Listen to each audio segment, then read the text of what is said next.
আসসালামু আলাইকুম ওয়া রাহমাতুল্লাহি ওয়া বারাকাতুহু। ইন্নাল হামদালিল্লাহ ওয়াস সালাতু ওয়াস সালামু আলা রাসূলিল্লাহ। আম্মা বা'দ ফাউযু বিল্লাহি মিনাশ শাইতানির রাজীম। বিসমিল্লাহির রাহমানির রাহিম। যালিকাল কিতাবু লা রাইবা ফীহি হুদাল লিল মুত্তাকিন। সাদাকাল্লাহুল আযীম।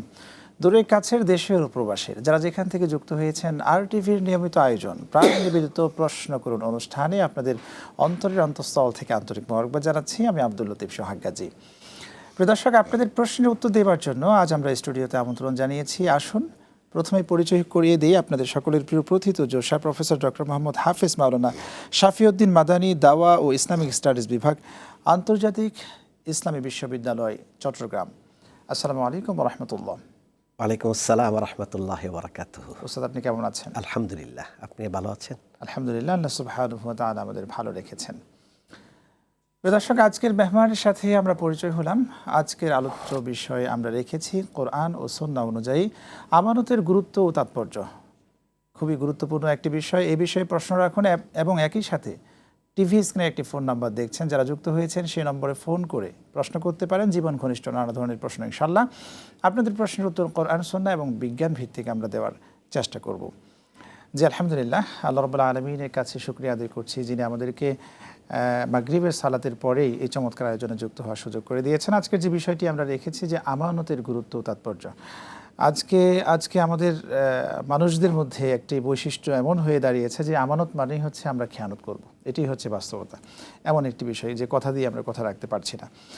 আপনার থেকে প্রথমেই জানতে চাই যে আমানত শব্দের অর্থ কি, আমানত কাকে বলে, এবং আল্লাহ সুবহানাহু ওয়া তাআলা আমানত সম্পর্কে পবিত্র গ্রন্থ আল কোরআনে কী ধরনের তথ্য দিয়েছেন? ধন্যবাদ, জাযাকুমুল্লাহু খাইরান। বিসমিল্লাহি ওয়াসসালাতু ওয়াসসালামু আলা রাসূলিল্লাহ। আমানাত শব্দটা কোরআনে কারীমে একবচন বহুবচন দুইভাবে ব্যবহৃত হয়েছে। আমানাতুন এর বহুবচন হল আমানাত। আমানাত হলো বিশ্বস্ততা।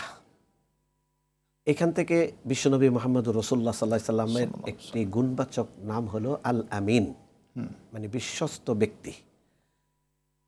এই আমানত কোরআনে কারীমে এমনভাবে এটাকে উপস্থাপন করেছে আল্লাহ রাব্বুল আলামিন যে আমানত, এই বিশ্বস্ততা, এই দায় দায়িত্ব আল্লাহ রাব্বুল আলামিন জমিন পাহাড় পর্বত অনেকের কাছে অর্পণ করতে চাইলেন, কেউই সেটাকে গ্রহণ করতে সম্মত হয়নি। পরিশেষে সেটা মানবকুল সেটাকে গ্রহণ করেছে।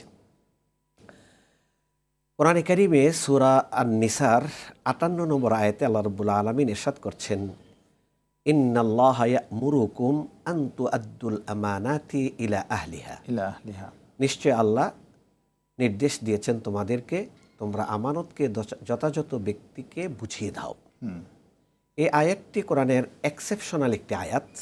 এই দৃষ্টিকোণ থেকে যে কোরআনের 6236টি আয়াত, এর মধ্যে একটা মাত্র আয়াত আল্লাহর ঘরের অভ্যন্তরে অবতীর্ণ হয়েছে। সে আয়াতটি হলো সূরা নিসার এই 58 নম্বর আয়াত। এই দৃষ্টিকোণ থেকে বোঝা গেল যে আমানতের গুরুত্ব অনেক বেশি। এই আয়াতটি আল্লাহ রাব্বুল আলামিন নাজিল করেছেন আল্লাহর ঘরের, পবিত্র ঘরের অভ্যন্তরে, মক্কা বিজয়ের দিন যখন আল্লাহ রাসূল আল্লাহর ঘরের অভ্যন্তরে প্রবেশ করেছেন তখন। আমানতের কোরআনে কারীমে সূরা আল মুমিনুনে মুমিনদের 8টি মৌলিক গুণাবলী উল্লেখ করেছেন আল্লাহ রাব্বুল আলামিন। সেখানে আল্লাযীনা হুম লিআমানাতিহিম ওয়া আহদিহিম রাউন, 8 নম্বর আয়াত আল্লাহ বলতেছেন তারাই প্রকৃত মুমিন যারা তাদের আমানত এবং প্রতিশ্রুতি রক্ষা করে। এই হাদিসের সাথে আমরা ব্যাখ্যায়, এই আয়াতের সাথে আমরা ব্যাখ্যায় রাসূলুল্লাহ সাল্লাল্লাহু আলাইহি ওয়াসাল্লামের একটা হাদিসও যুক্ত করতে পারি, যে হাদিসে আল্লাহ রাসূল সাল্লাল্লাহু আলাইহি ওয়াসাল্লাম বলেছেন, লা ঈমানা লিমান লা আমানাতা লাহু। যে ব্যক্তির মধ্যে বিশ্বস্ততার এই গুণটি নেই, সেই ব্যক্তির ঈমান নেই। তাহলে মুমিনের গুণাবলীতে আল্লাহ রাব্বুল আলামিন বলেছেন যে যারা আমানতের পরিচর্যা করে, রক্ষণাবেক্ষণ করে, আর হাদিসে আল্লাহ রাসূল সাল্লাল্লাহু আলাইহি ওয়াসাল্লাম বলেছেন সেই ব্যক্তির ঈমান নেই যে ব্যক্তির আমানতদারিতা নেই। তো সেই দৃষ্টিকোণ থেকে আমরা বুঝতে পারছি আমানতটা অত্যন্ত গুরুত্বপূর্ণ একটি বৈশিষ্ট্য মানব জীবনে। এখানে আরেকটি বিষয় আপনি বললেন যে যার ঈমান নেই, মানে ঈমানের দুর্বলতার ক্ষেত্রে কিন্তু একটা বিষয়। ওস্তাদ, এই বিষয়টি যদি একটু ক্লিয়ার করতেন যে ঈমান তো মোস্ট ইম্পর্টেন্ট একটা বিষয়। ঈমান বলতে সাধারণ মানুষ শুধু ঈমান শব্দটুকুনেই জানে, যে ঈমান যে একটা বিশ্বাস, এবং যে সেই বিশ্বাস কিসের বিশ্বাস, কোরআন সুন্নাহর যে একটা বিশ্বাস, সেই বিশ্বাসের বিষয়টা কিন্তু সাধারণ মানুষ উপলব্ধি করতে পারে না। মানে গুরুত্বপূর্ণ, মানে এত গুরুত্বপূর্ণ দিক এবং বিষয়, যেটা হলো মানুষ তার অন্তরে লালন করে, মুখে তার স্বীকৃতি দেয়, কাজে তার বাস্তবায়ন ঘটায়। তাহলে আমার অন্তরে যেটা আমি লালন করব সেটা হলো আমার ঈমান। সেটা কেউ জানবে না, আল্লাহ রাব্বুল আলামিন জানবেন। এই জন্য কোনো ব্যক্তিকে, কোনো কতিপয় ব্যক্তি, গ্রাম্য ব্যক্তি এসে আল্লাহ রাসূলকে বললেন, আমান্না ক্বালাতিল আরাবু আমান্না, আমরা ঈমান এনেছি। আল্লাহ রাসূল সাল্লাল্লাহু আলাইহি সাল্লাম বললেন যে আমান্না বলো না, আসলাম না বলো, ওয়ালাকিন কুলু আসলাম না, তোমরা আত্মসমর্পণ করেছো এটা বলো, কারণ ঈমান এখনো তোমার অন্তরে বদ্ধমূল হয় নাই। অলাম্মা ইয়াদখুলিল ঈমানু ফি কুলুবিকুম।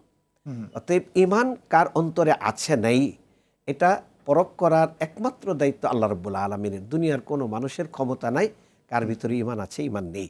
যার কারণে বাহ্যিক স্বীকৃতির কারণে মুনাফিকদেরকেও আল্লাহ রাসূল সাল্লাল্লাহু আলাইহি সাল্লাম তার মুমিনদের জামাতে শামিল করেছেন। যদিও তারা স্বীকৃত মুনাফিক, তারপরেও তাদেরকে মুমিনদের কাতার থেকে বের করে দেয়নি। এখানে কি এই কথাটা বলা যায় না উস্তাদ, যেখানে যে আমান বা ঈমান, যে কাজের যে একটা বিষয় রয়েছে, আমি যদি ঈমান আনলাম যে আল্লাহ তাআলার এটা কোরআন, এই কোরআনের উপর আমার বিশ্বাস এনেছি, তো সেটা কি আমার কাজের মাধ্যমে প্রতিফলন হবে না? অবশ্যই কাজের মাধ্যমে প্রতিফলিত হবে, এবং মানুষেরা কিছু লোক দেখানো কাজও করে। হ্যাঁ, কিন্তু কোন কাজটা সে সর্বান্তকরণে করলো আর কোন কাজটা সে লোক দেখানোর জন্য করলো, সেটা তো আমরা বিচার করার সুযোগ আমাদের নেই, ক্ষমতা আমাদের নেই। এটা আল্লাহ রাব্বুল আলামিনেরই ক্ষমতা। যার কারণে মুনাফিকদেরকে আল্লাহ রাসূল বলেছেন যে 4টা তাদের মধ্যে নিকৃষ্ট গুণ রয়েছে মুনাফিকের। এর মধ্যে একটি হলো আমানতের খেয়ানত করে তারা, প্রতিশ্রুতি ভঙ্গ করে তারা, মিথ্যা বলে তারা, ঝগড়া করলে অশ্লীল বাক্য ব্যবহার করে তারা। 4টা নিকৃষ্ট গুণ মুনাফিকদের মধ্যে আছে। এই যে ঝগড়ার বিষয়টা নিয়ে আসছেন আপনি, আমরা হাদিসগুলোতে 3টির কথা, কেউ বলছেন 4টির বিষয়। 4টির বিষয়ের মধ্যে আপনি ঝগড়ার বিষয়টি নিয়ে আসছেন, যেমন কথা দিলে মিথ্যা কথা বলে, কথা বললে মিথ্যা কথা বলে, সেই কথাটা আপনি বলছেন। ইযা হাদ্দাসা কাযাবা ওয়া ইযা তুমিনা খানা ওয়া ইযা ওয়া'আদা আখলাফা। 4 নম্বরে উস্তাদ আপনি খুব ইম্পর্টেন্ট একটি বিষয় বলছেন। এই বিষয়টা সমাজে ওভাবে করে প্রচার হয় না, যে ঝগড়াটার যে বিষয়টা, এটাও যে হচ্ছে আমাদের মুনাফিকের একটি আলামত। এই বিষয়টা নিয়ে যদি আপনি একটু ডিটেলস বলতেন। ঝগড়া বলতে এখানে খাসামা, একটা হলো মানুষ ডিবেট করতে পারে, বিতর্ক করতে পারে। যখন বিতর্কে সে দেখবে যে আমারটা হক, তাহলে সে তার প্রতি দলিল পেশ করবে, উপস্থাপন করবে। কিন্তু গায়ের জোরে সে তারটাকে সত্য বলে প্রমাণিত করতে পারবে না। আচ্ছা। আর যখন সে দেখবে যে যে ব্যক্তি আমার প্রতিপক্ষ, তার দলিল শক্তিশালী, তখন তারটাকে মেনে নেয়া, এটা হলো ডিবেট বা বিতর্কের সিস্টেম এবং শিষ্টাচার। এখন এটা না করে যারা গায়ের জোরে কথা বলে এবং এক পর্যায়ে না পারলে তারা ঝগড়াঝাটি এবং শক্তি প্রয়োগ করার অবস্থানে চলে যায়, এই কথাটাকে এখানে আল্লাহ রাসূল সাল্লাল্লাহু আলাইহি ওয়াসাল্লাম হাদিসে বলেছেন, ওয়া ইযা খাসামা ফাজারা, যখন তারা বিতর্কে লিপ্ত হয় তখন তারা অশ্লীল বাক্য ব্যবহার করে, গালাগালি করে, কারণ মান সম্মানের উপর আঘাত আনে। এই জাতীয় বিষয়গুলোকে আল্লাহ রাসূল সাল্লাল্লাহু আলাইহি ওয়াসাল্লাম মুনাফিকের নিকৃষ্ট গুণাবলী বলে উল্লেখ করেছেন। আমাদের সমাজে আমরা দেখি অনেক সময় প্রতিপক্ষ, তার সাথে যখন আমার মিল হয় না, তখন আমরা তার মান সম্মান ইত্যাদি নিয়ে নানা ধরনের অপবাদ আরোপ করে থাকি। এটা কিন্তু মুমিনের বৈশিষ্ট্য হতে পারে না, এটা মুনাফিকের বৈশিষ্ট্য। আমানতকে আমরা 4 শ্রেণীতে বিভক্ত করি। আচ্ছা। একটা হলো আল্লাহ রাব্বুল আলামিনের হক বা অধিকার রিলেটেড আমানত, যেমন আল্লাহ আমাদেরকে ফরজ ওয়াজিব দিয়েছেন, হারাম নিষিদ্ধ জিনিসকে বর্জন করতে বলেছেন, করণীয় করতে বলেছেন, এগুলো হলো আল্লাহর সাথে রিলেটেড আমানত, একদম কোরআনের যে প্রোগ্রাম। জি জি জি। 2 নম্বর আমানত হলো মানুষের হক। মানুষের হকের মধ্যে রয়েছে তার আর্থিক হক, মানুষের হকের মধ্যে রয়েছে তার সম্মানের হক, মানুষের হকের মধ্যে রয়েছে তার কথার হক। কেউ আপনাকে একটা গোপন কথা বলল, আপনি এই গোপন কথাটা মানুষের সামনে তুলে ধরে তার আমানত আপনি খেয়ানত করলেন এবং তার সম্মান নষ্ট করলেন, তার ক্ষতি করে দিলেন। ওস্তাদ, এই বিষয়টা কি সমাজে আমরা এখন বেশি দেখছি কিনা? আপনাকে বিশ্বাস করে আমি একটা কথা বললাম, সেটা আমার থেকে শুনবার জন্যই শুধু যতক্ষণ সময় দাঁড়িয়েছিলাম ততক্ষণই, ওখান থেকে চলে আসার সাথে সাথে সেটা মানে এত যে প্রবণতা বেড়ে গিয়েছে যে আপনি ওটা ফাঁস করে ফেললেন, এটা আসলেই আমাদের সমাজে ঘটছে। এখান থেকে উত্তরণের উপায় কি? এটাতে উত্তরণের উপায় হলো কোরআন সুন্নাহ আলোকে আমাদেরকে বুঝা যে গোপনীয়তা অথবা আমানতদারিতা যে কত মহৎ গুণ এবং এটার খেয়ানত করলে যে কত বড় শাস্তি, এই দুইটা যদি আমরা ধারণ করতে পারি তাহলে আমরা এটা থেকে উত্তরণ করতে এটা তো পারবো। এক ধরনের ফিতনা। অবশ্যই ফিতনা। এক। হ্যাঁ। ২ নম্বর হলো এই জাতীয় গোপন বিষয় নিয়ে যে সমস্ত রটনা সমাজে হয় এগুলোর বিরুদ্ধে যে আইন আছে সেটাকে প্রয়োগ করা। কারণ মানুষের একজনের মান ইজ্জত নিয়ে তো আমি তামাশা করতে পারি না। এই অধিকার আল্লাহ আমাকে দেন না এবং বর্তমান আইনও আমাকে দেয়নি। জি জি। অতএব এটা আইনের প্রয়োগ, অন্যদিকে আল্লাহর ভয় আমাদের মধ্যে ধারণ করা, এটার মাধ্যমে থেকে আমরা উত্তরণ হতে পারি। জি।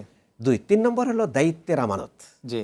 পেশাগত আমানত যেটা বলি, যে আমার দায়িত্ব হলো শিক্ষকতা করা, আমি আমার ক্লাসগুলোকে যেভাবে আন্তরিকতার সাথে কন্টাক্ট করা সেটা যদি পালন না করি তাহলে দায়িত্বের আমানত খেয়ানত করলাম আমি। এখানে খুব চমৎকার একটি শব্দ বলেছেন যে ৩ নাম্বার যে বিষয়টি আপনি শিক্ষকতার কথাটা বললেন। আজকের সমাজে আমরা এই ধরনের শিক্ষক পেয়েও থাকি যে শুধু কেবলমাত্র ক্লাসে যায়, physics, chemistry, biology, math class নিচ্ছে, কিন্তু তার লক্ষ্য উদ্দেশ্য থাকে যাতে টিউশন নিতে আসে, ওই জায়গায় প্রপারলি যে পারফেক্টলি শিক্ষার্থীদেরকে যে সার্ভিসটা দেওয়া দরকার ছিল সেটা কিন্তু সে দিচ্ছে না। তার লক্ষ্য উদ্দেশ্য হলো প্রাইভেটলি তার কাছে পার্সোনালি এসে সে পড়বে। এই ধরনের বিষয়টা কি বাড়ছে না কমছে আজকের সমাজে? অনেক শুধু শিক্ষক নাই, আপনি দেখেন যে ডাক্তার, আপনি যদি সরকারি মেডিকেলে দেখেন আপনার দিকে তাকাবেই না। ইয়েস। আর আপনি যদি তার চেম্বারে যান তাকে আপনি যত্ন সহকারে তার অনেক কিছু টেস্ট করে এরপরে আপনাকে ওষুধ দিবে। হ্যাঁ হ্যাঁ, আপনি সরকারি কর্মকর্তার কাছে যান, তাকে কোনো কিছু দিলেন না, আপনার দিকে তাকাবেও না, আপনাকে বলবে ফাইল আজকে না কালকে এরকম করে ঘুরবে। আর আবার তাকে টাকা পয়সা দিবেন, দেখবেন সেটা আপনার যেতেও হবে না, আপনার বাহক পাঠিয়ে দিলে সেটা হয়ে যাবে। ডক্টরের কথাটা আমি আরেকটু বলতে চাই, যেহেতু এটা দর্শকদের জন্য এই প্রোগ্রামটা। যেমন কিছু ডক্টর আছে এরকমটা, রোগ নির্ণয় সম্পর্কে তার ধারণা আছে, তিনি এটা জানেনও যে প্রেসক্রিপশনে এই ওষুধটার নাম লিখে দিলে আমার রোগী সেরে যাবে, কিন্তু সে যদি ইচ্ছাকৃতভাবে বিভিন্ন ধরনের ৮-১০টা টেস্ট দিয়ে বসে, সেটা কি আমানতের খেয়ানত না? অবশ্যই আমানতের খেয়ানত। এটা কি আল্লাহ রাব্বুল আলামিনের কাছে তাকে শাস্তির সম্মুখীন হতে হবে না? কারণ ডাক্তার যদি মনে করে যে আমি যে চেম্বার করি অথবা যে ল্যাবে আমার সাথে কন্ট্যাক্ট আছে তাদের কাছে যদি আমি রোগীর অনেকগুলো টেস্ট পাঠাই তাহলে ল্যাবের বেনিফিট হলো, আমারও বেনিফিট হলো, এটা অটো একটা % ডাক্তারের কাছে এটা চলে যায়। আর এটা যদি না খেতে চায় ডাক্তার সেখানে লিখে দেয় 30% 40% লেস করা হোক, তাহলে বোঝা গেল ডাক্তার তার অংশটা তিনি এটাকে ছাড় দিয়েছে। তাহলে এগুলো বোঝা গেল যে ডাক্তার যে ইনকামগুলো করছে এগুলো আমানতের খেয়ানতই হচ্ছে অনেক ক্ষেত্রে। অনেক ক্ষেত্রে তো হচ্ছে, অনেক ক্ষেত্রে এগুলো হচ্ছে এবং এটা আমাদের জন্য কঠিন হয়ে যাচ্ছে সমাজে এটা কঠিন। আরো বড় আমানত হলো নিয়োগ দানের আমানত। আপনি নিয়োগ বোর্ড, আপনি সুপারিশ, অথবা আপনি নিজের আপনজন, অথবা আপনি উপরস্থ কোনো ব্যক্তির ইশারা ইঙ্গিত ইত্যাদিতে আপনি কি করলেন, যোগ্য প্রার্থীকে বঞ্চিত করে আপনি অন্য অযোগ্যকে দায়িত্ব দিয়ে দিলেন। হচ্ছে এটা এখন। ও যোগ্য হোক তারপর আপনি দিতে পারবেন না, যার প্রায়োরিটি যার তাকে আপনাকে নিয়োগ দিতে হবে, তা না হলে এই ব্যক্তির হক নষ্ট করার কারণে আল্লাহর কাছে জবাবদিহিতার মুখোমুখি হতে হবে। এই জন্য আল্লাহ রাসূল এটা বলেছেন যে কোন ব্যক্তি যদি এমন ব্যক্তিকে নিয়োগ দান করে সে জানে যে তার সে আউলা মিনহু। জাযাকাল্লাহ, অসংখ্য ধন্যবাদ। ফিরবো একটা বিরতির পর ইনশাআল্লাহ। প্রিয় দর্শক, আপনারা দেখছেন RTVর নিয়মিত আয়োজন প্রাণ নিবেদিত প্রশ্ন করুন অনুষ্ঠান। সময় হয়ে গেছে বিরতি নেবার, ফিরছি একটু পরে ইনশাআল্লাহ।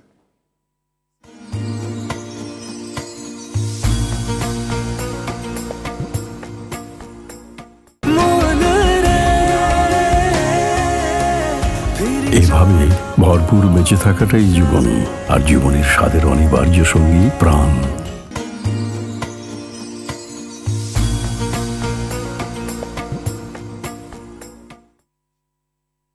দর্শক, বিরতির পর ফিরে এলাম আপনাদের প্রিয় অনুষ্ঠানে। আপনারা দেখছেন RTVর নিয়মিত আয়োজন প্রাণ নিবেদিত প্রশ্ন করুন অনুষ্ঠান। আজকের অনুষ্ঠানে আমরা আলোচনায় আছি আমানতের গুরুত্ব তাৎপর্য নিয়ে ইসলামের দৃষ্টিতে আমানতের গুরুত্ব তাৎপর্য নিয়ে আলোচনা করছেন আমাদের সম্মানিত অতিথি উস্তাদ। যে বিষয়ে আমরা আলোচনায় ছিলাম, আপনি আমানতের 4টি বৈশিষ্ট্যের বিষয়ে আপনি তুলে ধরছেন।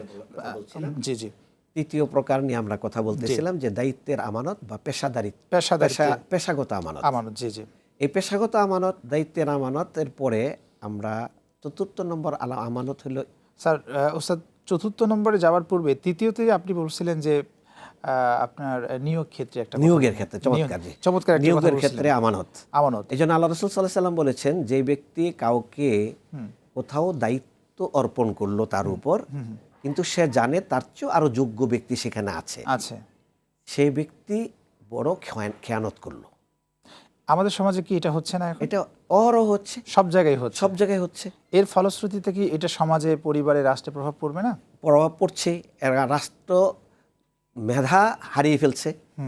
যে মেধা দ্বারা রাষ্ট্রের কার্যক্রম আরো গতিশীল হতো, রাষ্ট্র আরো বেনিফিট পাইতো, আজকে সেই রাষ্ট্রের গতি হারিয়ে যাচ্ছে। কারণ অযোগ্যরা সেখানে দায়িত্ব লাভ করছে, যার কারণে আজকে আমরা এটা থেকে বঞ্চিত হচ্ছি। সঠিক যে হচ্ছে দিক নির্দেশনা পাওয়ার কথা ছিল, সেখান থেকে আমরা বঞ্চিত হচ্ছি, এবং সামাজিকভাবেও হচ্ছে। 2 নম্বর হলো যে ব্যক্তি চাবে দায়িত্ব তাকে না দেয়া। আবু যর রাদিয়াল্লাহু তাআলা আনহু রাসূলুল্লাহ সাল্লাল্লাহু আলাইহি ওয়াসাল্লামের কাছে এসে বললেন, ইস্তাআমিলনি ইয়া রাসূলুল্লাহ, আল্লাহ রাসূল আমাকে একটা দায়িত্ব দেন না। তখন আল্লাহ রাসূল, ইন্নাকা দাঈফুন, তুমি তো দুর্বল মানুষ, ওয়া ইন্নাহা আমানাতুন, দায়িত্বটা কিন্তু আমানত। অবশ্যই আল্লাহ রাসূল বলল, তুমি দুর্বল মানুষ, দায়িত্ব একটা আমানত। এই আমানতের দুনিয়াবি তুমি যদি এটাকে দায়িত্ব পালন না করতে পারো, দুনিয়া তুমি কিভাবে লাঞ্ছিত হবা এবং হক নষ্ট করবা, দায়িত্ব করবে। আর পরকালে তুমি আল্লাহ রাব্বুল আলামিনের কাঠগড়ায় আসামি হিসাবে উঠবা। ওয়া ইন্নাহা খিজিয়ুন ওয়া নাদামাতুন ফিল আখিরাহ। খিজিয়ুন মানে হলো লাঞ্ছিত হওয়া, অপমানিত হওয়া, নাদামাতুন মানে হলো লজ্জিত হওয়া। এই হাদিসের এখানে কিন্তু একটা সাপোর্টও আছে কোরআনের, যে আফাতুমিনুনা বিবাদিল কিতাব ওয়া তাকফুরুনা বিবাদি ফামা জাযাউ মান ইয়াফআলু যালিকা মিনকুম ইল্লা খিজিয়ুন ফিল হায়াতিদ দুনিয়া। মানে অযোগ্য ব্যক্তিরা যখন এই ধরনের জায়গায় বসবে, তারা কিন্তু অপমানিত হবে। কেন? ওই যে যোগ্যতার অভাবে সে ভালো সার্ভিস দিতে পারবে না, কোরআনের কথাও তো। জি, এই জন্যই তো আল্লাহ রাসূল সাল্লাল্লাহু আলাইহি ওয়াসাল্লাম বলেছেন, যে তোমাদের নেতা হবে, লিডার হবে, প্রধান হবে, সাইয়্যিদুল, এটা একটা প্রচলিত কথা আছে, কালামুল মালিকি মালিকুল কালাম, কালামু সাইয়্যিদি সাইয়্যিদুল কালাম, মানে নেতার কথা হবে কথার নেতা, মানে তার কথা নিখুঁত হবে, তার কথা ভুলভ্রান্তি থেকে পরিমার্জিত হবে, তার কথা অনুসৃত হবে, তার কথা মানুষ মন ভরে শুনতে চাবে, যে তথ্যবহুল কথা, নিখুঁত কথা, নির্ভুল কথা, এটার মধ্যে আমাদের জন্য গাইডলাইন আছে। এরকম অসংলগ্ন কথা যদি বলি আমরা নেতা হয়ে, হ্যাঁ, অসত্য তথ্য অথবা তথ্য যেগুলো মানে সঠিক নয় এমন তথ্য দিয়ে কথা বলি, তাহলে সেটা সাইয়্যিদুল কালাম হলো না, তার মধ্যে শ্রেষ্ঠ কথা হলো না, সেটা শ্রেষ্ঠ কথা হলো না। তার মানে হচ্ছে আপনি বলছেন যে উত্তম নেতার মধ্যে কোয়ালিটি অবশ্যই থাকতে হবে, এবং জ্ঞানের দিক দিয়ে কিন্তু তাকে উন্নত হতে হবে অবশ্যই। আজকের সমাজে ওস্তাদ, এই জন্য আমরা 4 নম্বর বললে সেই জ্ঞানেরটা এখানে আমাদের মধ্যে চলে আসবে। এই 4 নম্বরটা বলার আগে আরেকটা হাদিস, উসাইদ বিন হুদাইর রাদিয়াল্লাহু তাআলা আনহু, তিনিও বলছেন, ইয়া রাসূলুল্লাহ, আমাকেও একটা দায়িত্ব দেন, যেমন আপনি উমুককে দায়িত্ব দিয়েছেন। আল্লাহ রাসূল সাল্লাল্লাহু আলাইহি সাল্লাম বললেন যে না, দায়িত্বটা এত সহজ না। তোমরা, এরপর আল্লাহ রাসূল খুব গুরুত্বপূর্ণ একটা বলতে হচ্ছে, সাতারাউনা উসরাতান বাদি, আমার অবর্তমানে তোমরা পৃথিবীতে প্রায়োরিটিতে দেখতে দেখবা অযোগ্যকে, মানে তোমরা যোগ্যকে পিছনে ফেলে অযোগ্যকে দায়িত্ব দিতে দেখবা আমার অবর্তমানে, আমি যখন পৃথিবী থেকে চলে যাব তখন যোগ্যরা সেখানে মর্মাহত হবে। অনেক যোগ্য আছে যারা দেশে কাজ না পেয়ে মেধাগুলো বিদেশ চলে যাচ্ছে, কারণ তারকে দেশ তার সেবা নিচ্ছে না এবং তাকে পরিচালনা করার জন্য সক্ষমতা নেই আমাদের। হ্যাঁ, সক্ষমতাও নেই এবং তাকে সুযোগ দেওয়া হচ্ছে না। হ্যাঁ, সে সুযোগ থেকে বঞ্চিত হয়ে তখন দেখা যাচ্ছে সে বিদেশ চলে যাচ্ছে, দেশের বাইরে চলে যাচ্ছে। তখন আল্লাহ রাসূল বললেন, ফাসবিরু, তোমরা মর্মাহত হও না, সবর করো, দুনিয়াতে সকল মর্যাদা তুমি পেয়ে যাবা না। হ্যাঁ, হাত্তা তালকাউনি ফি হাউদি, তুমি যখন সবর করবে তখন আল্লাহ তোমাকে এমন পুরস্কার দিবেন যে হাউজে কাউসার পান করার সময় আমার সাথে তোমার সাক্ষাৎ হয়ে যাবে। সুবহানাল্লাহ, সুবহানাল্লাহ, খুব চমৎকার একটি বিষয় বলছেন। যে এই বিষয়গুলো কিন্তু আমাদের মাথায় রাখা উচিত, যে দুনিয়ার জিন্দেগিটাই কিন্তু আমাদের মুখ্য নয়, পরকালে আমাদের আল্লাহ রাব্বুল আলামিনের কাছে জবাবদিহিতা আছে। এবং ওই একটা আয়াতও ওখানে আছে আপনার এই হাদিসের, ওয়া ইয়াত্তাকিল্লাহা ইয়াজআল লাহু মাখরাজা ওয়া ইয়ারযুকুহু মিন হাইথু লা ইয়াহতাসিব, কিভাবে রিজিক আসবে বান্দা তুমি বুঝতেই পারবে না। অর্থাৎ আমার সহযোগিতা, তুমি যদি ধৈর্য ধারণ করো, তাকওয়া অবলম্বন করো, আমার উপর আস্থা রাখো, তাহলে আমার সহযোগিতা এমনভাবে আসবে যে বান্দা তুমি বুঝতে পারবে না। একেবারে আপনার হাদিসের সাপোর্ট, কোরআনের আয়াত। চমৎকার। জি। তো সেক্ষেত্রে 3 নম্বর আমানতের প্রকার আমরা আলোচনা করলাম। হ্যাঁ, 4 নম্বর আমানত হলো আমানত ইলমিয়া, ইলমি, জ্ঞানের আমানত। জি, একজনের বর্তমানে যারা গবেষণা করে, লেখালেখি করে,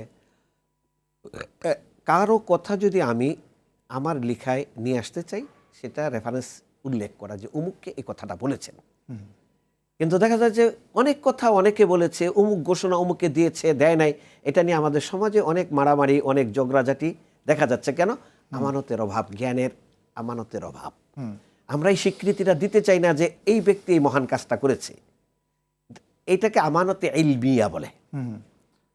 হ্যাঁ, আর এটা যদি না করে লেখালেখিতে প্লেজারিজম, অর্থাৎ সে নকল করলো আরেকজনেরটা, অসত্য তথ্য দিল কিন্তু যার তথ্যটা তাকে সে উল্লেখ করলো না। এটা না করা, এটা আমানতে ইলমি, ইলমের আমানত। চমৎকার আলোচনায় আছি। আপনি 4টি বিষয় বললেন, বৈশিষ্ট্য তুলে ধরলেন। আপনার কাছে আবার ফিরে আসবো, একটা বিরতি নিয়ে আসি। প্রিয় দর্শক, আপনারা দেখছেন RTVর নিয়মিত আয়োজন প্রাণ নিবেদিত প্রশ্ন করুন অনুষ্ঠান। সময় হয়ে গেল আরও একটি বিরতি নেবার। আমাদের সঙ্গেই থাকুন, ফিরছে একটু পরে ইনশাআল্লাহ।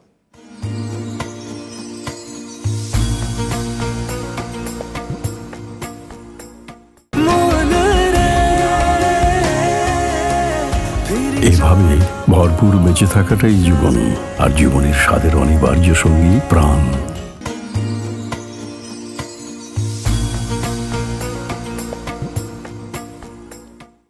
দর্শক, বিরতির পর ফিরে এলাম আপনাদের প্রিয় অনুষ্ঠানে। আপনারা দেখছেন RTVর নিয়মিত আয়োজন প্রাণ নিবেদিত প্রশ্ন করুন অনুষ্ঠান। আজকের অনুষ্ঠানে আমরা আলোচনায় আছি আমানতের গুরুত্ব ও তাৎপর্য নিয়ে।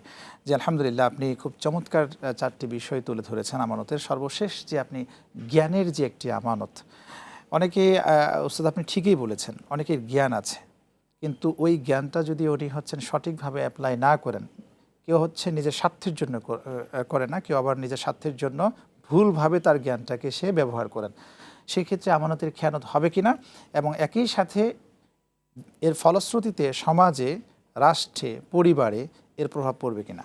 কোরআনে কারিমে আল্লাহ রাব্বুল আলামিন সূরা আল বাকারায় 2 পারার 3 নম্বর পৃষ্ঠায় আল্লাহ বলছেন, ইন্নাল্লাযীনা ইয়াকতুমুনা মা আনজালনা মিনাল বায়্যিনাতি ওয়াল হুদা মিন বা'দি মা বায়্যানাহু লিন-নাসি ফিল কিতাব উলাইকা ইয়ালআনহুমুল্লাহ ওয়া ইয়ালআনহুমুল লাঈনুন। জ্ঞানের আমানতের খেয়ানত মানে হলো, একজন জ্ঞানী ব্যক্তি, তার কাছে কেউ একটা মাসআলা অথবা কোনো বিষয়ে তথ্য জানতে চাইল, তিনি সঠিক না জেনে তিনি তাকে অসত্য তথ্য দিল। এই অসত্য তথ্য দিলে তার যে কি পরিণতি, আল্লাহ রাব্বুল আলামিন এই আয়াতে সেটা তুলে ধরেছেন। নিশ্চয় যারা ইয়াকতুমুন, লুকিয়ে রাখে জ্ঞানকে, মা আনজালনা মানে আমি যে জ্ঞান নাজিল করেছি, হিদায়াত নাজিল করেছি, সেটাকে লুকিয়ে রাখে, উলাইকা ইয়ালআনহুমুল্লাহ, এই জাতীয় ব্যক্তির উপর আল্লাহর অভিশাপ, লানত, ওয়া ইয়ালআনহুমুল লাঈনুন, এবং অভিশাপকারীদের অভিশাপ।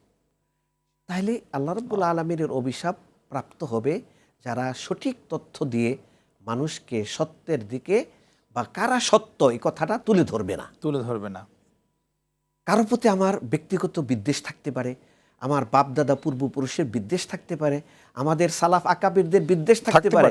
সেই বিদ্বেষকে সামনে এনে এখনও তাদেরকে আমরা যদি বলি যে এরা ভ্রান্ত, এদের না হক, এদের সাথে সম্পর্ক রাখা হারাম, তাহলে এই তথ্যগুলো আমি কি নতুন একটা দিন আবিষ্কার করলাম? এটি তো আদি বিন হাতেম রাদিয়াল্লাহু তাআলা আনহু, আল্লাহ রাসূল সাল্লাল্লাহু আলাইহি ওয়াসাল্লাম বললেন, ইত্তাখাযু আহবারাহুম ওয়া রুহবানাহুম আরবাবাম মিন দুনিল্লাহ ওয়াল মাসিহ ইবনে মারইয়াম, তোমরা তোমাদের ধর্মযাজকদেরকে, পুরোহিতদেরকে তোমরা আল্লাহর স্থানে বসিয়েছ, আল্লাহকে বাদ দিয়ে। তখন আদি বিন হাতেম বলে, ইয়া রাসূলুল্লাহ সাল্লাল্লাহু আলাইহি ওয়াসাল্লাম, আমরা তো এমনটা করি না, পুরোহিতদেরকে তো আমরা আল্লাহ মানি না। কয়, তারা যেটাকে হালাল বলে তোমরা সেটাকে হালাল মনে করো, অথচ আল্লাহ হারাম করেছেন, করি। এটাই হলো তাদের ইবাদত করা, তাদেরকে আল্লাহর স্থানে বসায় রাখা। তারা যেটাকে হারাম বলে অথচ আল্লাহ সেটাকে হালাল করেছেন, তোমরা কি সেটাকে হালাল মনে করো না হারাম মনে করো? তাদের কথা অনুযায়ী আমরা হারাম মনে করি, তাহলে এটাই তাদের ইবাদত, ফাতিলকা ইবাদাতুহুম। প্রিয় ভাই এবং আমাদের দর্শকদেরকে আমরা বলতে চাই যে ব্যক্তির কথা এটা যদি দালিলিক না হয়, সেটা কোনো অবস্থাতে আমরা গ্রহণ করব না। কোনো তথ্য এরকম দিব না উমুকদের দোহাই দিয়ে যে এই কারণে এটা ভ্রান্ত, এটা বলার কোনো সুযোগ নেই। এবং আল্লাহ রাসূল সাল্লাল্লাহু আলাইহি ওয়াসাল্লাম এটাকে মিথ্যাবাদী বলেছেন। কাফা বিল মারই কাযিবান আইয়ুহাদ্দিসা বিকুল্লি মা সামিআ, যে শুনলো, যাচাই বাছাই না করে বলা শুরু করলো, তাহলে তো সে ইন জাআকুম ফাসিকুন বিনাবাইন ফাতাবাইয়ানু, জি তোমার কাছে কোনো তথ্য খবর আসলে সেটাকে তুমি যাচাই বাছাই করে কোরআনিক এবং সুন্নাহর মানদণ্ডে দেখো সেখানে কোথায় ভুল আছে। কথাই ভুল ভুল আছে। থাকলে তোমার কি করতে হবে? ভুল যে করেছে তাকে শুধরাবে। আমার কাজ কি? সাদ্দিদু ওয়াকারিবু, মানুষকে সঠিক সত্যের দিকে নিয়ে আসা এবং মানুষকে আমার কাছাকাছি নিয়ে আসা। মানুষকে দূরে সরে দেওয়া, ঠেলে দেওয়া, এটা আমার দায়িত্ব না। আমার দায়িত্ব না, অবশ্যই না। ওস্তাদ, খুব চমৎকার আলোচনায় আমরা আজকে আছি। খুব গুরুত্বপূর্ণ আলোচনা আপনি করছেন আমানতের বিষয়ে। এখানে আরেকটি বিষয় যে আমাদের দুর্বলতা কোথায়, কিসের জ্ঞানের দুর্বলতা, যার ফলশ্রুতিতে আজকে প্রতিটি মানুষ দেখলেই বোঝা যায়, আমরা যখন এই সমাজে বসবাস করছি, যে আসলে আমাদের মধ্যে আমানতদারিতা কতটুকুন, এটা কিন্তু কথা বললেই বোঝা যাচ্ছে এবং দেখলেও বোঝা যাচ্ছে, ব্যবহার হলেও বোঝা যাচ্ছে। আমরা মানুষের কাছে ব্যবহার হচ্ছে। সেক্ষেত্রে কোন জ্ঞানের অভাবের কারণে আজকে আমাদের এই অপূর্ণতা? এটা হলো স্বার্থ, অন্ধভক্তি। এইটা আমরা সবার আগে প্রায়োরিটি দিই, একজনের সাথে ব্যক্তিগত রেষারেষি। তা না হলে আপনি দেখেন কোরআনে কারিমে এত কঠিনভাবে বলেছে রিকমেন্ডেশন করা, কারো ব্যাপারে সুপারিশ করা, কারো ব্যাপারে আমার মতামত পজিটিভ দেওয়ার ক্ষেত্রে আল্লাহ কি বলেছেন? সূরা আন-নিসার 85 নম্বর আয়াত বলছেন, মাইয়াশফা শাফাআতান হাসানাতান ইয়াকুল্লাহু নাসীবুম মিনহা ওয়া মাইয়াশফা শাফাআতান সাইয়্যাতান ইয়াকুল্লাহু কিফলুম মিনহা। যে ব্যক্তি কাউকে সুপারিশ করলো যে এই ব্যক্তিটা ভালো, তোমরা তাকে নেতা হিসাবে গ্রহণ করতে পারো, অথচ সে ভালো না, যদি সে ভালোই হয় তাহলে এই ভালোর ব্যাপারে তিনি সুপারিশ করার কারণে তিনিও একটা সওয়াব পাবেন। সওয়াব পাবেন। আর যদি প্রকৃত এই ব্যক্তিটি ভালো না হয়, তার ব্যাপারে আমি সুপারিশ করার কারণে সে যত অপকর্ম করবে, অন্যায় করবে, এই দায়িত্বপ্রাপ্ত হয়ে অবশ্যই এই অন্যায়ের সমপরিমাণ অন্যায়ের বোঝা আমার উপর আল্লাহ রাব্বুল আলামিন দিয়ে দিবেন। দিবেন। আমি এই বিষয়টার সাথে একটু যুক্ত করতে চাই, যে বিষয়টি আরও জানতে চেয়েছিলাম, যে আমি কোরআন হাদিসের কথাটাই মূলত জানতে চাচ্ছিলাম, যে আজকে আমাদের সমাজে নানা ধরনের শিক্ষা ব্যবস্থা তো আছে, শিক্ষা আহরণ করছি, আমাদের একটা কওমি, আলিয়া, দাখিল, ফাজিল, এরপরে হচ্ছে স্কুল কলেজের যে বিষয়গুলো রয়েছে, তো এখানে কি কোরআন সুন্নাহর অভাব বোধ হবে কিনা সেই বিষয়টা? প্রথমত কুল্লু হিজবিন বিমা লাদাইহিম ফারিহুন,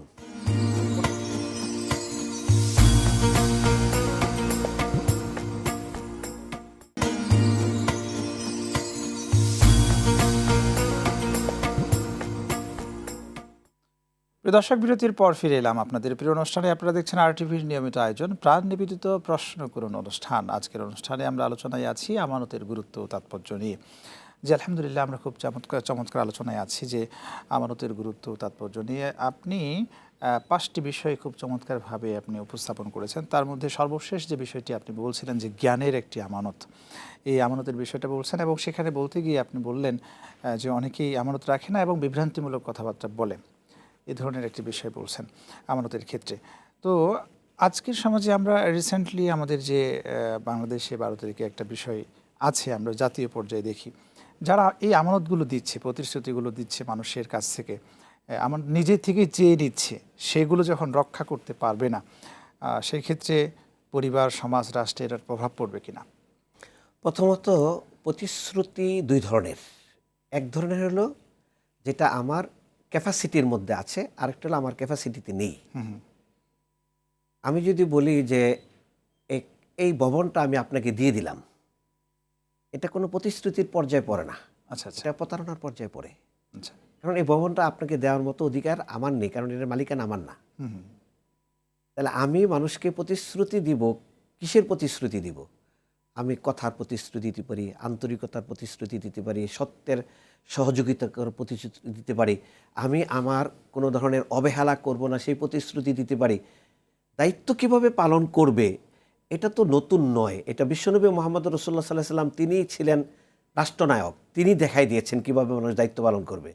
ওমর ইবনুল খাত্তাব রাদিয়াল্লাহু তাআলা আনহু তিনি ছিলেন শ্রেষ্ঠ রাষ্ট্রনায়ক, তিনি দেখিয়ে দিয়েছেন কিভাবে দায়িত্বশীল দায়িত্ব পালন অ্যাকচুয়ালি করবে। আমরা হচ্ছে আমাদের আদর্শিক জায়গা থেকে কোরআন সুন্নাহকে অবশ্যই আমরা গাইডলাইন হিসেবে মনে করব, এবং সেখান থেকে আমরা শিক্ষা নিয়ে আমাদের যার যে জায়গায় রয়েছে দায়িত্বশীল হিসাবে, সেখান থেকে যদি আমরা পালন করতে পারি তাহলে আমানত আমরা রক্ষা করতে পারবো। জি ওস্তাদ, যে বিষয়টি নিয়ে আপনার থেকে জানতে চেয়েছিলাম যে কোন জ্ঞানের অভাব থাকলে, যেই জ্ঞানটি আমাদের মধ্যে না থাকলে আমরা আমানতের ডিস্ট্রিবিউশন করতে পারবো না, যে আসলে একজন ব্যক্তির যে একটি আমানতের বিষয় রয়েছে, সেই বিষয়টা খেয়ানত হয়ে গেলে আল্লাহ রাব্বুল আলামিনের কাঠঘোড়ায় তাকে দাঁড়াতে হতে পারে, সেই ক্ষেত্রে কোন জ্ঞান, যে জ্ঞানের অপূর্ণতা থাকলে মূলত আমরা আমানতের এই বৈশিষ্ট্য আমাদের মধ্যে ফুটিয়ে তুলতে পারি না?